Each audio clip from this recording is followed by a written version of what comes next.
There are multiple ways to deploy an analysis services database. Let's start with the deploy command that we've been using in BIDS. This command actually performs 3 steps: build, deploy, and process. Let's take a closer look at each of these steps.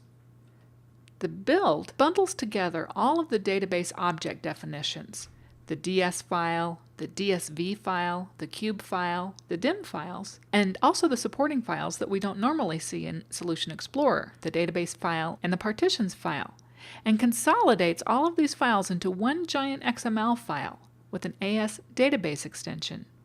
Then the deploy step takes this single AS database file and moves it to the data folder for the analysis services server. Then it unbundles those database objects and recreates each of the individual files, the DS, the DSV, the cube file, DIM files, and so on. And it creates folders for the cube and for the dimensions. At that point, only the structure exists, but no data has been loaded, and we won't be able to browse the dimensions or the cube. For that, we need the process step, and that's where the definitions of each dimension and of the cube are read, and the data source view is used to construct the necessary select statements, and analysis services will execute these select statements, retrieving data from the relational sources, and then storing the data in analysis services native structures. Once that process is completed successfully, we can browse dimensions independently, or we can browse the cube using any client application of our choice.